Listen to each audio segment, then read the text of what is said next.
Respiratory pathology में पहले बात करेंगे निमोनिया की।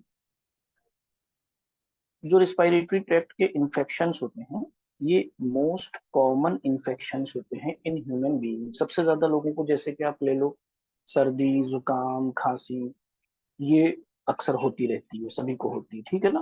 तो जो सबसे वुल्नरेबल सिस्टम होता है, जिसमें बीमारियां सबसे ज्यादा होने के चांसेस रहते हैं, वो है रिस्पायरेटरी सिस्टम। अब इसमें जो मैंने कहा ना कि न्यूमोनिया की हम बात कर रहे हैं यहाँ, न्यूमोनिया,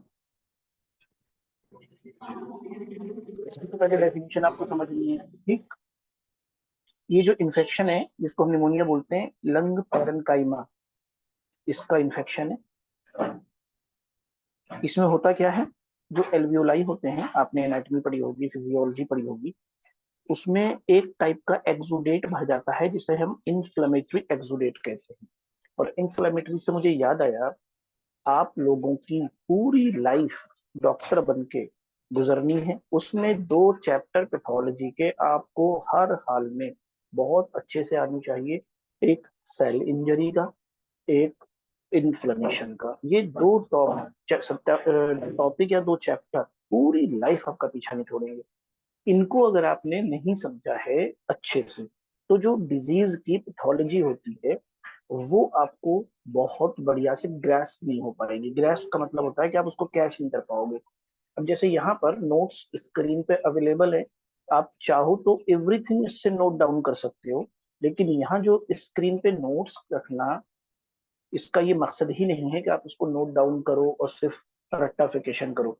यहाँ इंपॉर्टेंट पॉइंट जो है, एक एक लाइन को एक्सप्लेन करना है, कोई भी पॉइंट इस जगह पे छोड़ने का नहीं है, ठीक है। तो मेरी बात आप समझ गए कि पैथोलॉजी के जो 2 टॉपिक हैं, सेल इंजरी एंड इन्फ्लेमेशन, ये पूरी लाइफ आपका पीछा नहीं छोड़ेंगे।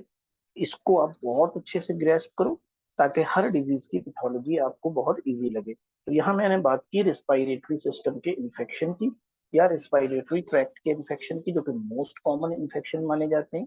उनमें सबसे पहले हम निमोनिया पे चर्चा कर रहे हैं। अब अगर हम निमोनिया की बात कर रहे हैं,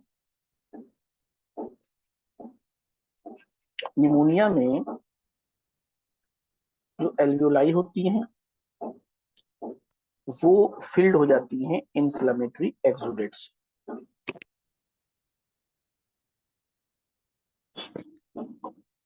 inflammatory exudate usually result in consolidation. Consolidation का मतलब होता है जैसे छोटी छोटी स्ट्रक्चर्स आपस में चिपक जाए, गुच्छा बन जाए और सॉलिड जैसी फील हो। इसको हम मेडिकल टर्म में कंसोलिडेशन बोलते हैं, ठीक है। नॉर्मल लैंग्वेज में हम उसे बोल देते हैं कि कंबाइन हो गए, एग्रीगेट हो गए, ये हमारी नॉर्मल लैंग्वेज है। बट मेडिकल लैंग्वेज में खास तौर से जब रिस्पायरेटरी ट्रैक्ट के इन्फेक्शन की हम बात करेंगे, तो हम वहाँ जो टर्म यूज करेंगे वो कंसोलिडेशन यूज करेंगे, सॉलिडिफिकेशन के लिए। तो यहाँ आगे सॉलिडिफिकेशन मेंशन भी किया हुआ है। तो आप समझ गए कि लंग की जो पेरेंकाइमा है, वहां पर जब इन्फेक्शन होगा और उस इन्फेक्शन की वजह से जब लंग की वो एरिया सॉलिडिफाई हो जाएगा, then it is known as pneumonia. अब सवाल ये पैदा होता है कि ये निमोनिया वाले जो ऑर्गेनिज्म हैं, जो माइक्रो ऑर्गेनिज्म है, वो आते कहाँ से हैं। तो इसका जो पोर्टल है एंट्री का, जो पॉजिटिव एजेंट है, चाहे वो वायरल एजेंट हो, बैक्टीरियल एजेंट हो, माइक्रोप्लाज्मल एजेंट हो, या एनी अदर एजेंट हो, वो कहाँ से आते हैं।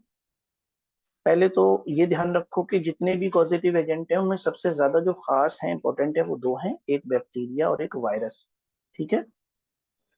ये या तो रिस्पायरेटरी ट्रैक के थ्रू आ सकते हैं, जैसे दूसरे पर्सन ने छींका, उसको भी बीमारी हो गई, तो ऐसे आ सकते हैं, रिस्पायरेटरी ट्रैक से ही आ सकते हैं। एक रूट तो ये हो गया। दूसरा हो गया कि हिमेटोजेनस स्प्रेड, हिमेटो का मतलब होता है ब्लड, तो ब्लड सर्कुलेशन के थ्रू पहुंच गया लंग में इन्फेक्शन। तीसरा, लोकल इन्वेजन हो जाए, माना लंग के नीचे डायफ्राम में इन्फेक्शन हुआ, वही इन्फेक्शन लंग में चला गया, तो ये लोकल लेवल का इन्फेक्शन है, वहीं के वहीं दूसरी स्ट्रक्चर में चला गया। तो 3 रूट आपके सामने आ गए। जब आप इसको एग्जाम में लिखोगे, तो एक रूट का नाम एक लाइन में लिखोगे, आगे दूसरी रूट का नाम नहीं लिखना है। जैसे एक लाइन में एक रूट का नाम लिखा, दूसरी लाइन में दूसरे रूट का नाम, और तीसरी लाइन में तीसरे रूट का नाम। इस मेथड से आप कम मटेरियल को भी ज्यादा स्पेस में लिख पाओगे। एंड ये थोड़ा देखने में भी अच्छा लगता है, एग्जामिनर को बहुत इजी फील होता है कि आपने हाँ सच में पॉइंट लिखे हैं।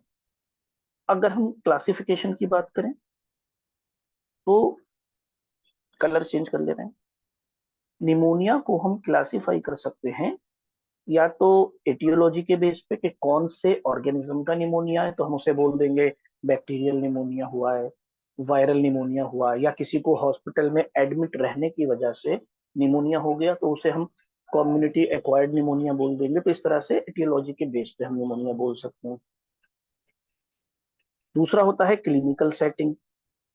क्लिनिकल सेटिंग जैसे मैंने अभी एक आपको बताया कम्युनिटी एक्वायर्ड निमोनिया, तो हम ये बता सकते हैं कि ये जो इन्फेक्शन है ये इसको हॉस्पिटल से लगा या किसी दूसरी जगह से। तो क्लिनिकल सेटिंग में इन्फेक्शन किस तरह से हुआ है, एक तरीका ये हो गया। तो दो तरीके हो गए क्लासिफिकेशन के, ये दो मेथड बहुत काफी है।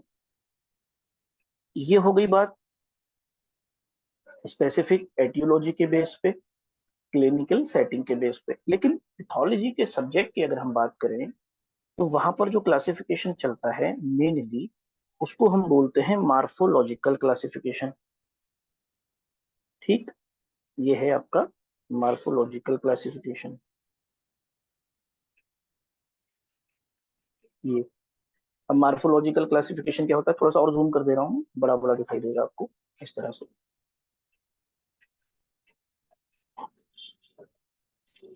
जो बैक्टीरियल निमोनिया होती है, मोस्ट कॉमन निमोनिया होती है, इसको दो क्लास में हम क्लासिफाई कर सकते हैं। और ये जो क्लासिफिकेशन होगा वो डिस्ट्रीब्यूशन के बेस पे होगा, कि मतलब किस एनाटॉमिकल स्ट्रक्चर में निमोनिया प्रेजेंट है। तो जो पैटर्न है उस पर ध्यान देना है। मींस अगर हम जैसे बोल रहे हैं लोबर निमोनिया, ये है यहाँ पर लोबर निमोनिया का मतलब किसी एक पूरे लोब में इंफेक्शन हुआ है। और जो ब्रोंको निमोनिया होता है उसका मतलब होता है पैची निमोनिया, छोटे छोटे फोकल लीजन बने हुए हैं, थोड़े थोड़े छोटे छोटे एरियाज में इंफेक्शन है। और ये इन्फेक्शन एक तरफ भी हो सकता है, दोनों तरफ भी हो सकता है, एक लोब में भी हो सकता है, मल्टीपल लोब में भी हो सकता है। लेकिन जब सिर्फ सिर्फ लोब इन्वॉल्व हो तो हम उसे लोबर निमोनिया कहते हैं। तो इस टाइप के क्लासिफिकेशन को मॉर्फोलॉजिकल क्लासिफिकेशन कहते हैं। दोनों तरह से इंपॉर्टेंट है, चाहे तो नॉलेज के लिए भी इंपॉर्टेंट कि आपको मॉर्फोलॉजिकल क्लासिफिकेशन भी आता है, एटियोलॉजिकल क्लासिफिकेशन भी आता है, क्लिनिकल सेटिंग वाला क्लासिफिकेशन भी आता है, और एग्जाम में लिखने के लिए भी आपके पास काफी टाइप का क्लासिफिकेशन हो गया। अब इसके लिए प्रीडिस्पोजिंग फैक्टर कौन से होते हैं और ऑर्गेनिज्म कौन कौन से इन्वॉल्व होते हैं वो हम यहाँ चार्ट में देख ले रहे हैं।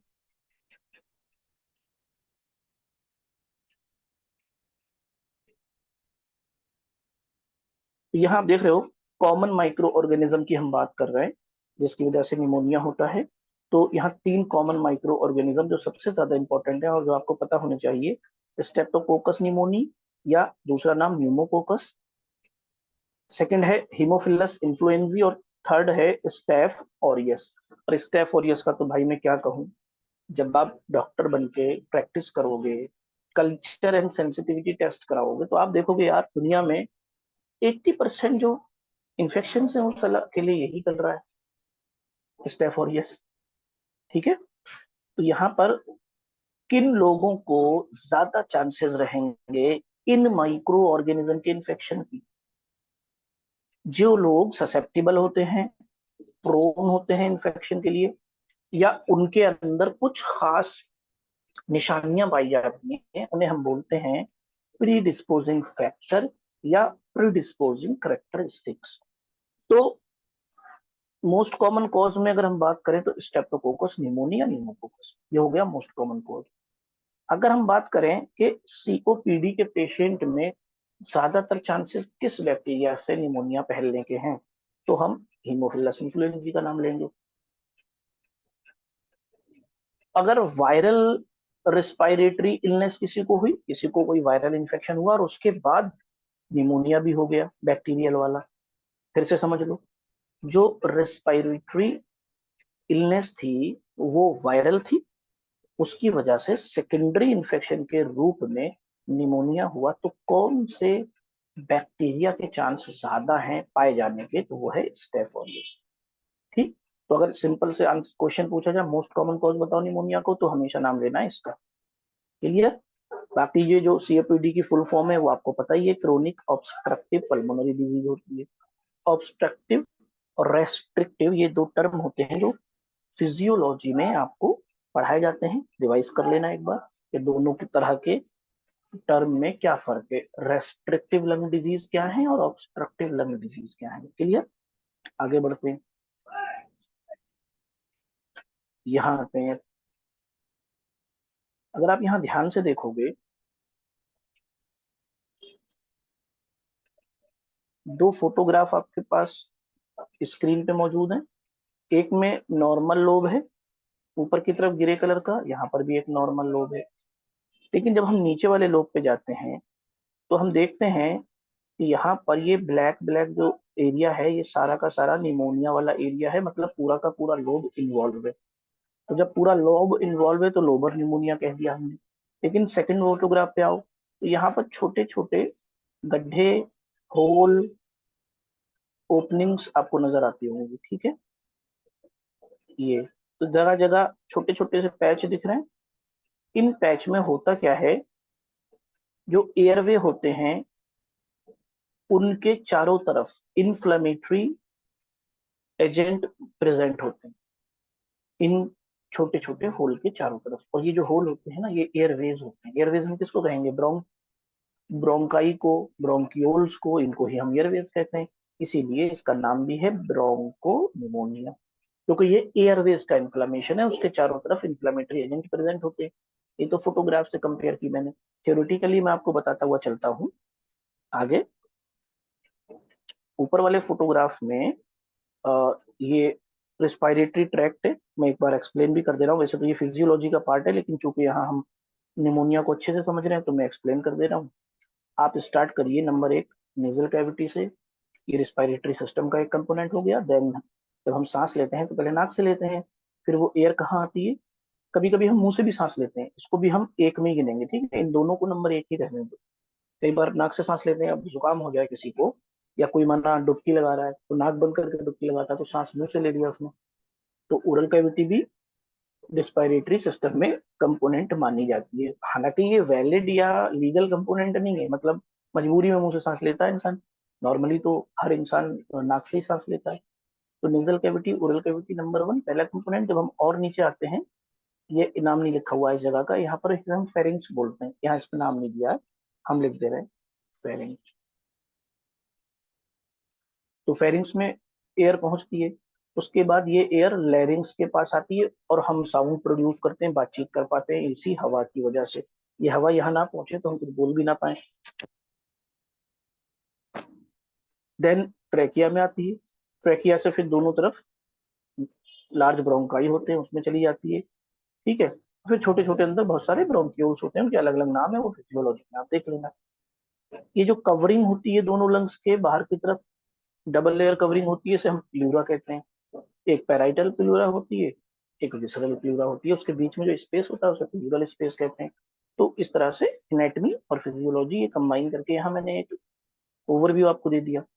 अब अगर हम ये जो एयरवेज हैं, जो पाइप लाइन है, इसको हम यहाँ लिख देते हैं पाइप लाइन।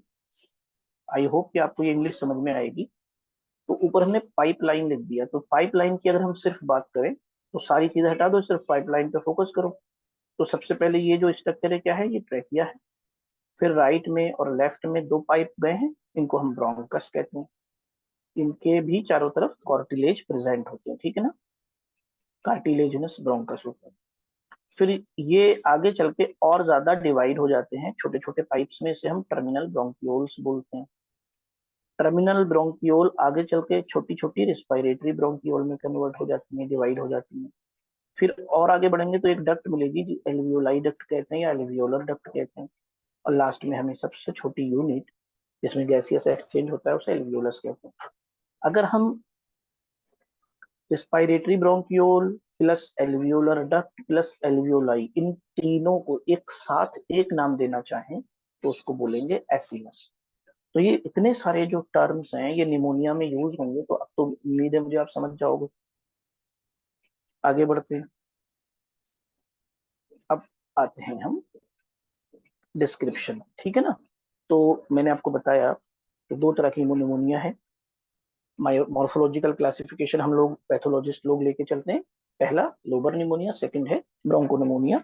तो ये जो ऑर्गेनिज्म होते हैं ये कोई सा भी पैटर्न प्रोड्यूस कर सकते हैं, चाहे लोबर बना दें चाहे ब्रोंको बना दें, ठीक है। लोबर निमोनिया भी पैदा कर सकते हैं और ब्रोंको निमोनिया भी। ये डिपेंड करता है कि पेशेंट किस तरह से ससेप्टेबल है इन माइक्रो ऑर्गेनिज्म के लिए। अच्छा, जब भी आप डॉक्टर बनो तो ये बहुत इंपॉर्टेंट है, ये देख लो आप बोल्ड लेटर से लिखा हुआ है कि कॉजेटिव एजेंट को फाइंड आउट करना और डिजीज किस लेवल तक पहुंच गई है इसका पता लगाना हर डॉक्टर के लिए बहुत जरूरी होता है। अब अगर आप अभी स्टूडेंट हो तो इतना ज्यादा डिटेल लिखने की जरूरत नहीं है एग्जाम में।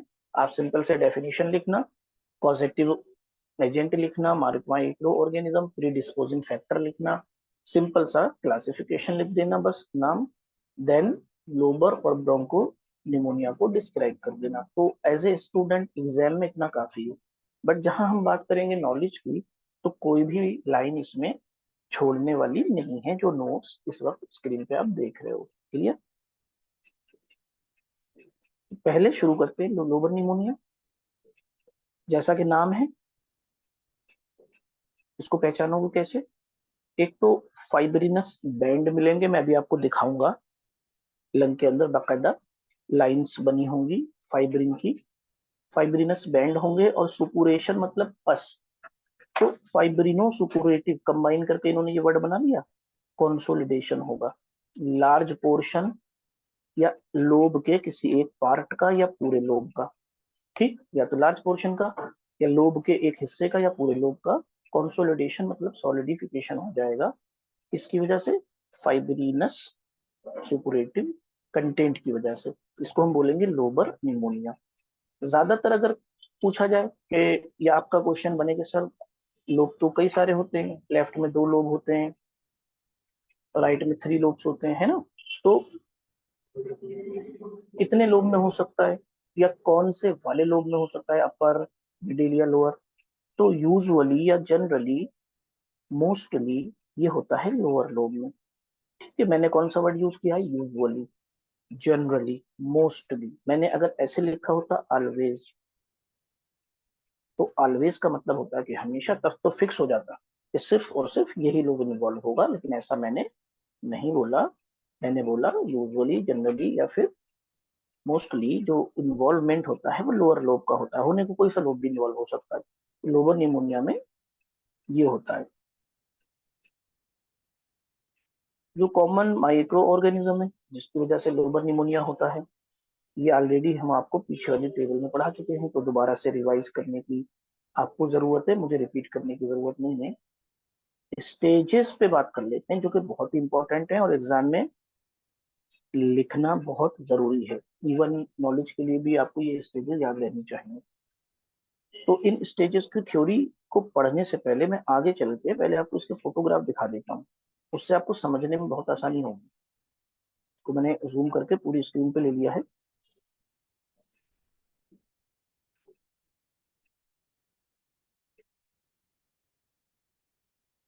ए, बी, सी और डी, ठीक है। ये इस तरह से चार डिवीजन कर लिए हैं हमने। ये चार डिफरेंट स्टेज हैं लोबर निमोनिया की, नॉट ब्रोंको निमोनिया की। अब जो पहली स्टेज है ये वाली जिसमें ए लिखा हुआ है, इसमें क्या क्या होता है अगर आप ध्यान देंगे, तो जो कैपिलरीज होती हैं स्टेज वन में वो कंजेस्टेड हो जाती हैं और डायलेट हो जाती हैं। न्यूट्रोफिल आपको नजर आएंगी। लोब से पहचानिए, 3 to 5 लोब्स होते हैं अगर आपने फिजियो अच्छे से पढ़ी है और फिजियो में हेमेटोलॉजी अच्छे से पढ़ी है। एक्सुडेट, गंदा सा फ्लूइड या तरल पदार्थ भरा होता है, ठीक। न्यूमोकोकस बैक्टीरिया आपको यहाँ दिखाई दे रहे हैं कैप्सूल की शेप में ऐसे, और आरबीसी प्रेजेंट। ये पहली स्टेज है। पहली स्टेज का जो नाम रखा है इसी वजह से हमने वो रखा है स्टेज ऑफ कंजेशन, क्योंकि यहाँ पर कंजेस्टेड और डायलेटेड कैपिलरीज मिल रही हैं। दूसरा जो नाम है वो है रेड हेपेटाइजेशन, जिसे हमने बी से डिनोट किया है। और इसका नाम ध्यान से सुनो, रेड मतलब लाल, हेपेटाइजेशन, हेपेट मतलब होता है लीवर।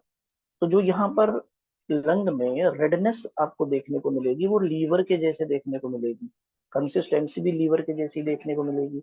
तो चूंकि काफी कुछ लीवर से कोरिलेट कर रहा होता है या उसके जैसा दिख रहा होता है, इसलिए इसका नाम रेड हेपेटाइजेशन रख दिया जाता है। अब इसमें ऐसा क्या होता है जिसकी वजह से इसका नाम रेड हेपेटाइजेशन रखा है? तो पहले वाले डायग्राम को दूसरे वाले को खुद से आप कंपेयर करो। सेकंड में जो कंजेस्टेड और डायलेटेड कैपिलरीज हैं वो अभी भी प्रेजेंट हैं, जैसे पहले में प्रेजेंट थी, लेकिन पहले वाले में न्यूट्रोफिल कम थी। मैं गिन के बल्कि दिखा देता हूँ आपको, 1 2 3 4 5 6। तो ऐसे देखो यहाँ पर सिर्फ 6 न्यूट्रोफिल हैं, लेकिन दूसरे वाले में देखो 1 2 3 4 5 6 7 8 9 10 11 12 13 14, कितनी सारी न्यूट्रोफिल हैं। इसको हम बोलते हैं नुमेरस न्यूट्रोफिल। तो सेकंड स्टेज जिसको हमने रेड हेपेटाइजेशन नाम दिया निमोनिया में, इसमें जो न्यूट्रोफिल होती हैं, इन्फ्लेमेटरी सेल्स होती हैं, ये बहुत सारी प्रेजेंट होती हैं।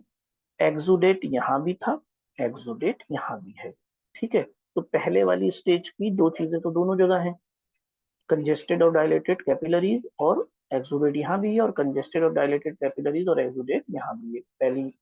लेकिन यहाँ न्यूट्रोफिल कम है और यहाँ न्यूट्रोफिल ज्यादा है। यहाँ आरबीसी कम है, गिन सकते हो आप, 1 2 3 4 5 6। और यहाँ जो आरबीसी है वो बहुत है, आप खुद ही गिन लो, अपने आप गिनो, आप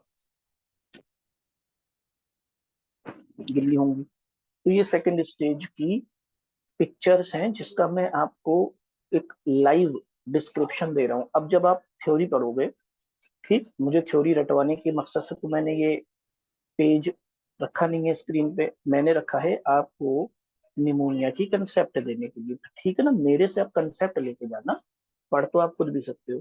तो यहाँ पर कंसेप्ट मैं आपको ऐसे दे दूंगा कि आप निमोनिया नहीं भूलोगे, एग्जाम में एकदम लिख के आओगे, और यही तस्वीरें आपके दिमाग में आएंगी जब आप पेपर में लिखने के लिए बैठोगे। अदरवाइज अगर आप डॉक्टर बन के बैठे हो तो पेशेंट जब सामने होगा निमोनिया का तब भी ये तस्वीरें आपके माइंड में आएंगी। तो दीज तस्वीरें are useful for both students and doctors. तस्वीरों को प्लूरल में तस्वीरात कहते नहीं कह सकते, उर्दू का लगता है, इनको हम पिक्चर्स कहेंगे। ठीक है, तो पहली हो गई आपकी स्टेज ऑफ कंजेशन, सेकंड हो गई रेड हेपेटाइजेशन। अब थर्ड स्टेज पे आते हैं जिसका नाम होता है ग्रे हेपेटाइजेशन, ये सी वाली। ठीक है, ऊपर को कर लेते हैं थोड़ा सा पिक्चर को ऐसे, और थोड़ा सा जूम भी कर लेते हैं। अब ये जो थर्ड पिक्चर है, यहाँ पर आपको क्लियर स्पेस मिलेगा एल्वियोलाई और एक्सुडेट के बीच में, काफी स्पेस मिलेगा। ऊपर से कंपेयर खुद करना, वीडियो को रिवर्स करके थोड़ा सा देख लेना, पता लग जाएगा। लेकिन एक नई सेल आपको यहाँ देखने मिलेगी जो मैदान में कूद गई है, और ये वाली जो सेल है ये स्पेसिफिक फीचर होता है लेट इन्फ्लामेशन का, क्रोनिक इन्फ्लामेशन का भी और लेट इन्फ्लामेशन का भी। एक्यूट में मैक्रोफेज नहीं दिखेगी आपको, लेट इन्फ्लामेशन की स्टेज होगी, क्रोनिक इन्फ्लामेशन की स्टेज होगी तो आपको मैक्रोफेज दिखेंगे। तो यहाँ पर मैक्रोफेज आ चुकी है, न्यूट्रोफिल नहीं है। तो थर्ड स्टेज को आप कैसे पहचानोगे? पहली स्टेज में और दूसरी स्टेज में दोनों में न्यूट्रोफिल थी, पहली वाली में थोड़ी कम थी, दूसरी वाली में बहुत ज्यादा हो गई थी, थर्ड में गायब हो गई। और यहाँ अब जो है फाइब्रिन के बैंड बन गए, थ्रेड्स बन गए, धागे बन गए। ये देखो ऐसे, ये ये कितने सारे फाइब्रिन के धागे, थ्रेड्स प्रेजेंट हैं। इसीलिए पस, और इसको मिला के एक टर्म दे दिया हमने, फाइब्रिन के धागे की वजह से फाइब्रिनस, पस की वजह से सुपोरेटिव। पूरा टर्म क्या दिया था? फाइब्रिनो सुपोरेटिव इन्फेक्शन। तो इसी से बनता है वो। चौथी स्टेज में सब कुछ रिजॉल्व हो जाता है, इसलिए नाम भी रख दिया उसका स्टेज ऑफ रिजोल्यूशन। क्या होता है स्टेज ऑफ रिजोल्यूशन, वो देख लेते हैं। यहाँ पर एक एंजाइम आता है जो डाइजेस्ट कर देता है एक्सुडेट को। तो एंजाइम की वजह से जो गंदा तरल पदार्थ था, फ्लूइड था, एक्सुडेट था, वो सारा का सारा डाइजेस्ट होकर खत्म हो जाता है। इसे बोलते हैं एंजाइमेटिक डाइजेशन। दूसरा, यहाँ छोटे छोटे से ग्रेन्यूल्स आपको हो सकता है महसूस होते हो। महसूस वर्ड में इसलिए यूज कर रहा हूँ कि दिखाई देना और महसूस होना दोनों में थोड़ा सा डिफरेंस है। दिखाई तो नेक डाई से दे जाता है, ऐसे खुल्लम खुल्ला सब दिखता है। जब हम महसूस कहेंगे तो हमें बहुत फोकस करके देखना पड़ता है, तब एहसास होगा कि हाँ ग्रेन्यूल है। तो यहाँ ग्रेन्यूलर और सेमी फ्लूइड डेब्रिस मिलेगा। माइक्रोस्कोप से देखने पे ये सब मिलता है, ग्रॉस नहीं। और साथ में ये जो कैपिलरीज हैं, अब ये नॉर्मल कैपिलरीज हैं।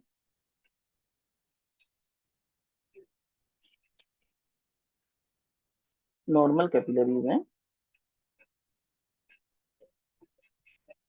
अब ये चारों स्टेज को मैंने आपको डिस्क्राइब कर दिया है पिक्चर के थ्रू। एक बार मैं सरसरी तौर पे थ्योरेटिकल पॉइंट को अंडरलाइन कर देता हूँ। चार स्टेज होती है निमोनिया की, चारों आपको समझ में आ चुकी हैं। फटाफट आपने इसको समझ लिया है, पिक्चर के थ्रू आपको याद रहेंगी, थ्योरी अक्सर माइंड से निकल जाती है। इसको जूम कर ले रहे हैं। तो सबसे पहले हम कहाँ थे, लोबर निमोनिया पे।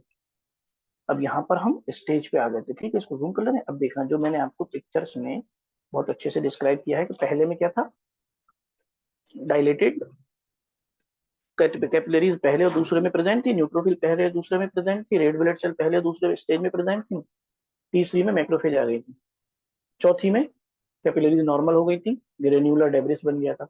है ना, इतना आसान है स्टेज याद करना। तो अब देखते हैं थ्योरेटिकली इन्होंने क्या लिखा है इसमें। स्टेज, जो इन्फ्लेमेटरी रिस्पॉन्स होता है लोबर निमोनिया का, मतलब लोबर निमोनिया का जो रिस्पॉन्स होता है, सेल इंजरी का जो रिस्पॉन्स है उसी को इन्फ्लेमेशन कहते हैं। और मैंने फिर से आपसे यही रिक्वेस्ट करनी है कि देखो, सेल इंजरी इन्फ्लेमेशन बहुत ही ज्यादा इंपॉर्टेंट टॉपिक है, जबरदस्ती इसको रखो, अच्छे से जिंदगी भर काम आएंगे। तो जो इन्फ्लेमेटरी रिस्पॉन्स होता है लिवर निमोनिया का, चार स्टेज में उसको क्लासिफाई किया, पहले से पता है हमको, ठीक है। कंजेशन, रेड हेपेट, हेपेट मतलब लीवर के जैसा दिखना, तो red hepatization, grey hepatization, resolution. अब मैं इसलिए फास्ट वे में बात कर रहा हूँ क्योंकि मैं आपको डिस्क्राइब कर चुका बहुत आराम से। अब हम इसको सिर्फ थ्योरेटिकली समझ रहे हैं, कंसेप्ट तो हमने आपको दे दी। कंजेशन, पहली बात जो ध्यान रखने की है, 24 घंटे से कम की स्टेज है ये। ड्यूरेशन की अगर बात करें तो 24 आवर या उसके अंदर ये खत्म हो जाती है। इसमें जो न्यूमोकोकाई होते हैं वो मल्टीप्लाई करते हैं, अपनी तादाद बढ़ाते हैं एल्वियोलर स्पेस में, और इसी वजह से प्रोड्यूस करते हैं एक्सटेंसिव एडिमा। एडिमा, ठीक है ना, तो फ्लूइड वहां इकट्ठा हो जाता है। अब हम जब स्टेज को देखेंगे खुली आंखों से और माइक्रोस्कोप से, ग्रॉस अपीयरेंस मतलब खुली आंख से देखना, नेक्ड आई से देखना, माइक्रोस्कोपिक अपीयरेंस मतलब माइक्रोस्कोप से देखना। तो बाहर से क्या दिखाई देगा बिना माइक्रोस्कोप में रखे, लंग हैवी, बॉगी और रेड नजर आएगा।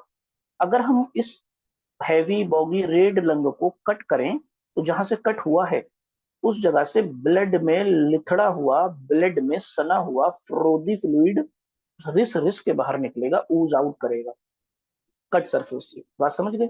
अगर हम माइक्रोस्कोप में रख के देखें तो पहली स्टेज का माइक्रोस्कोप वाला पिक्चर याद करो। इसमें डायलिटेशन मिलेगा, कंजेशन मिलेगा कैपिलरीज का, एल्वियोलर वाल के अंदर जो कैपिलरीज होती हैं। एल्वियोलाई किससे भरे हुए होंगे, पेल इथनोफिलिक फ्लूइड से। इसमें क्या होता है, वही थोड़ी सी न्यूट्रोफिल, रेड सेल और बहुत सारे बैक्टीरिया होते हैं जो मल्टीप्लाई कर रहे होते हैं। ये हमने अभी पिक्चर में देख लिया है। अब आते हैं सेकेंड स्टेज पे। सेकेंड में आपको पता है कि न्यूट्रोफिल बढ़ जाएंगी, बैक्टीरिया कम हो जाएंगे। सेकेंड स्टेज का नाम रखा रेड हिपेटाइजेशन।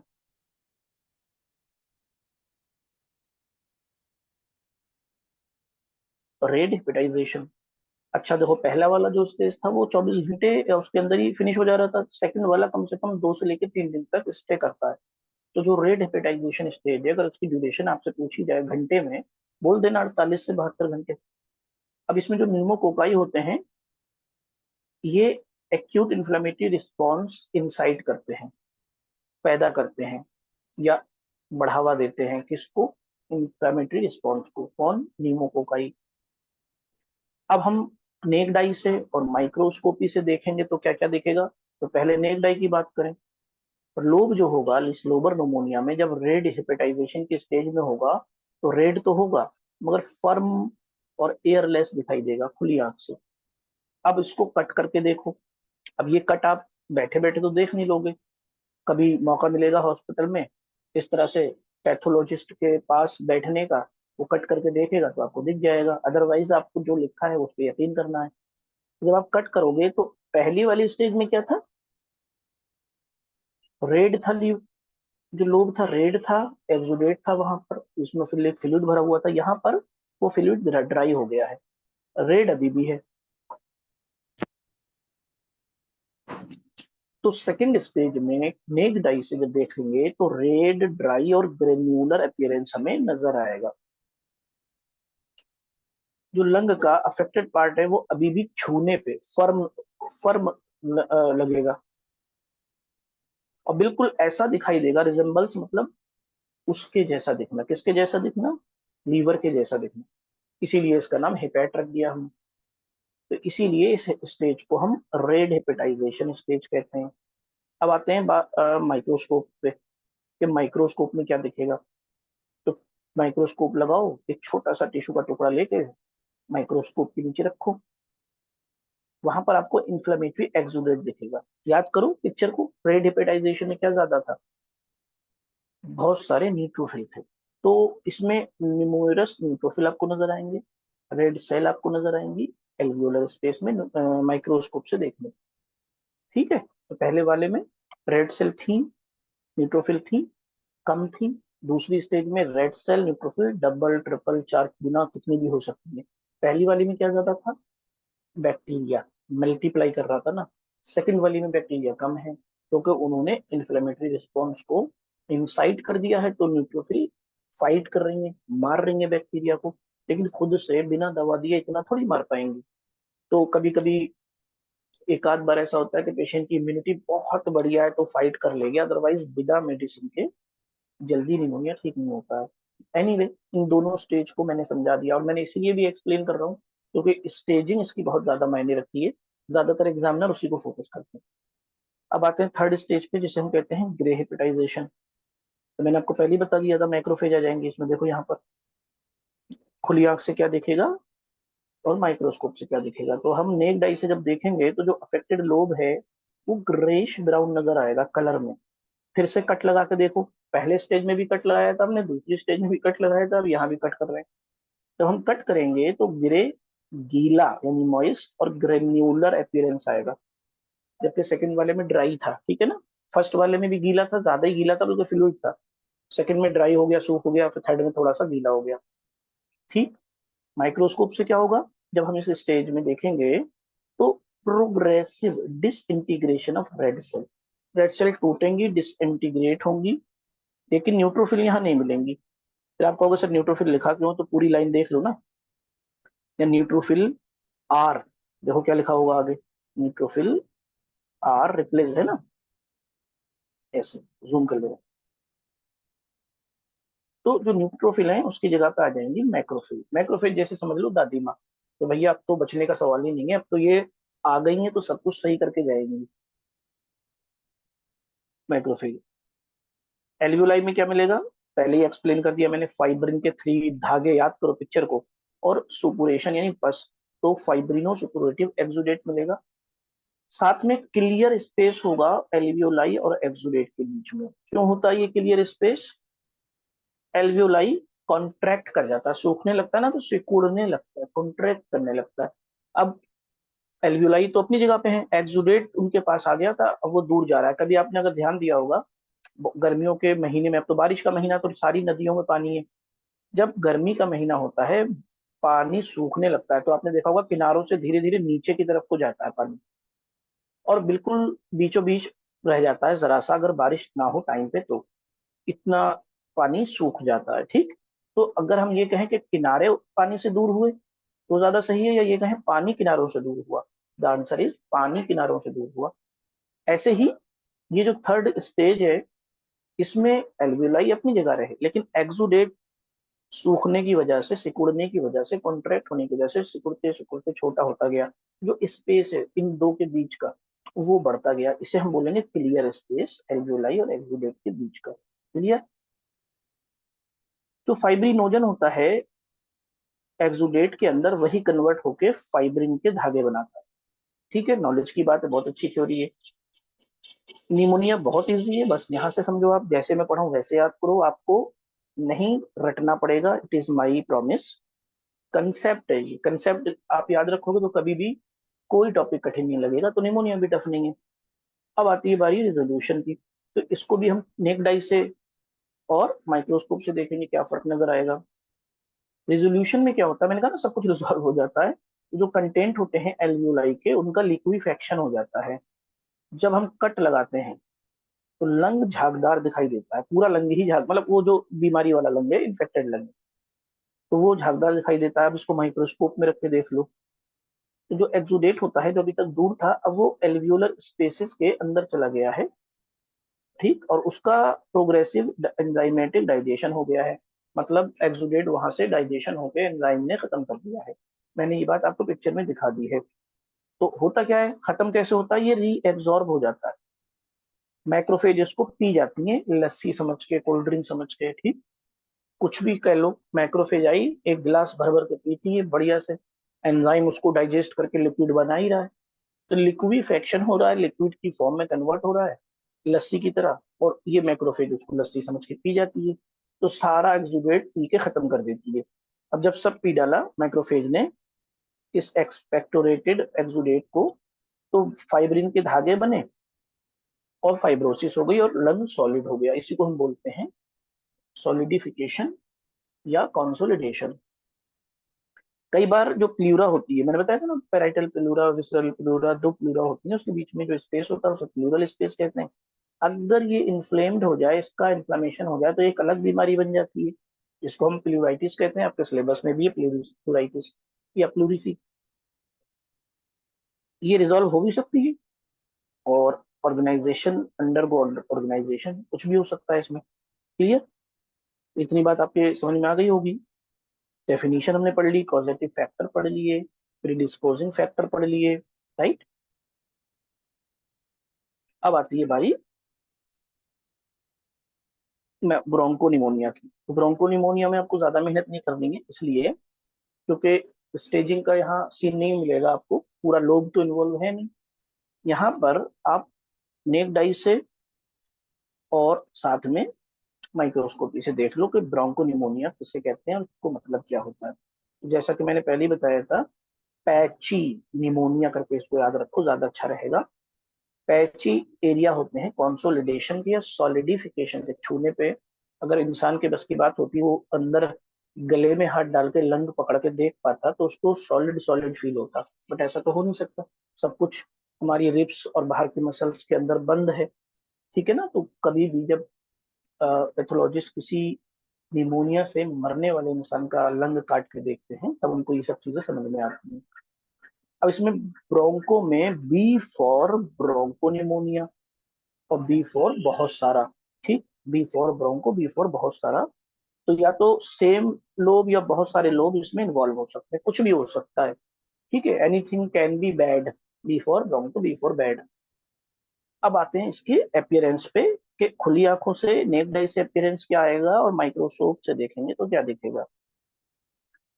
तो मैफोलॉजी में पैची डिस्ट्रीब्यूशन होता है एक्यूट सुपुरेटिव इन्फ्लेमेशन का।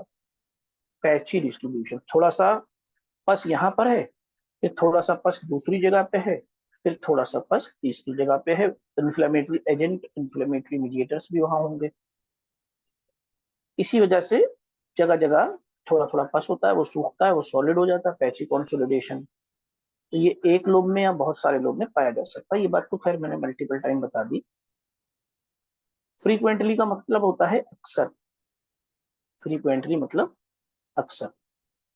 क्या अक्सर, यहाँ देख लो।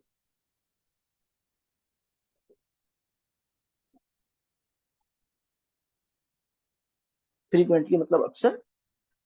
फ्रीक्वेंटली ये बाइलेटरल होता है, दोनों तरफ हो जाता है। कौन सा वाला, ब्रोंको वाला, पैची वाला। और यहाँ पर भी मोस्टली या ज्यादातर लोअर लोब्स इन्वॉल्व होते हैं, ग्रेविटी की वजह से कह लो या किसी और वजह से। तो जो ये पैची एरियाज होते हैं, ये कंसन सेंटर्ड होते हैं ब्रोंक्यूल्स के चारों तरफ। अब समझते रहे ना कि इसका नाम ब्रोंको किसी पैथोलॉजिस्ट ने क्यों रखा होगा। ये जो पैची एरिया होते हैं, जहाँ पस है, एक्सुडेट है, इन्फेक्शन है, वो ब्रोंक्यूल्स के आसपास ही पाए जाते हैं, और ब्रोंकाई के चारों तरफ एल्वियोलाई पाई जाती है, ये हमें पहले से पता है।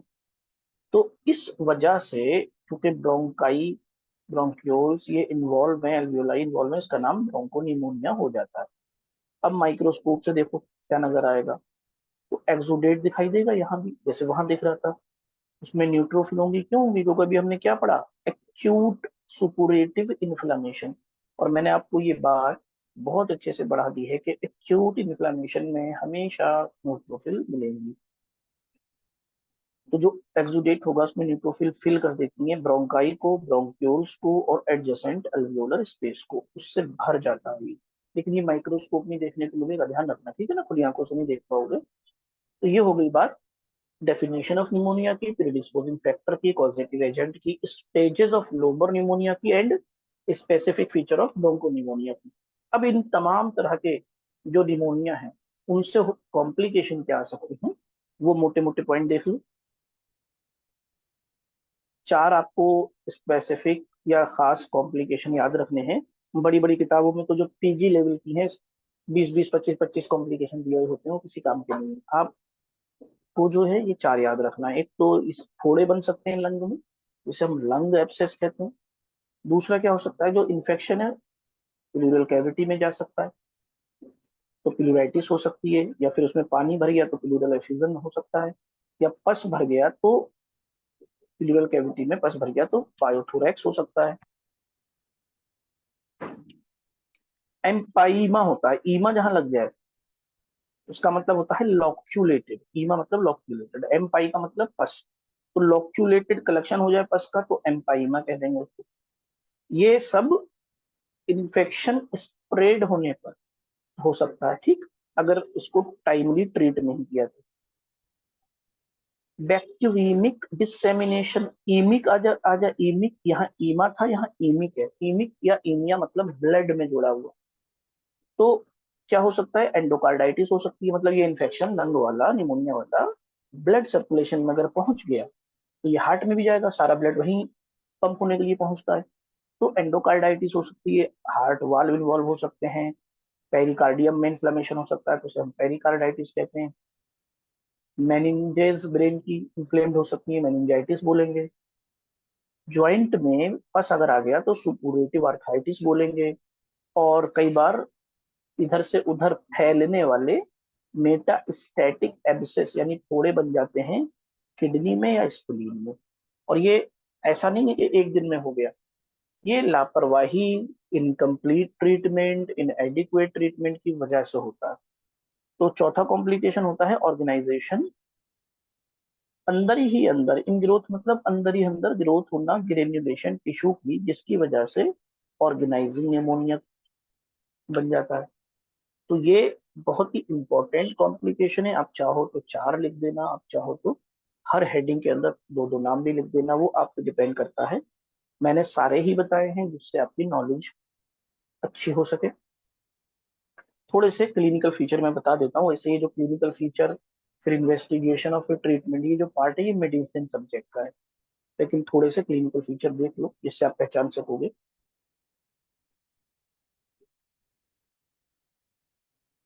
इसमें एब्रप्ट ऑनसेट होगा, एब्रप्ट अचानक से, एकदम हाई ग्रेड फीवर होगा, कपकपी आएगी, चिल्स आएगी, खांसियां आएंगी, और जो थूकेगा पेशेंट, स्पुटम उसका म्यूकोप्यूरुलेंट होगा, म्यूकस जेली जैसा चिपचिपा, और प्यूरुलेंट मतलब पस, ठीक है ना। अगर प्लूराइटिस भी हो चुकी है, इन्फेक्शन इतना हो गया है, तो उसको बाकायदा प्लूरल पेन होगा, प्लूराइटिक पेन होगा, और प्लूरल फ्रिक्शन रब होगा। अब ये दोनों जो टर्म है ये क्लिनिकल के सब्जेक्ट में और मेडिसिन में भी आपको डिस्क्राइब करूंगा मैं। अगर एक्सरे कराएंगे तो जो पूरा का पूरा लोब है वो रेडियो ओपेक, धुंधला, बादल जैसा दिखाई देगा, ठीक है, धुंधला दिखाई देगा लोबर निमोनिया में। और अगर ब्रोंको निमोनिया हुआ है तो क्लिनिकल फीचर क्या होगा कि पैच बीच बीच में एक्सरे में नजर आएंगे, ओपेसिटी के पैच, छोटे छोटे छोटे छोटे पूरे लोब में, या दोनों लंग में, या जहां भी वो फैला होगा, क्योंकि B for broncho, B for बहुत सारी जगह पे हो सकता है। तो ये थोड़े से क्लिनिकल फीचर थे जो आपकी नॉलेज के लिए थे। ये आपका कंप्लीट एंड ब्रॉड डिस्क्रिप्शन है निमोनिया का। Thank you.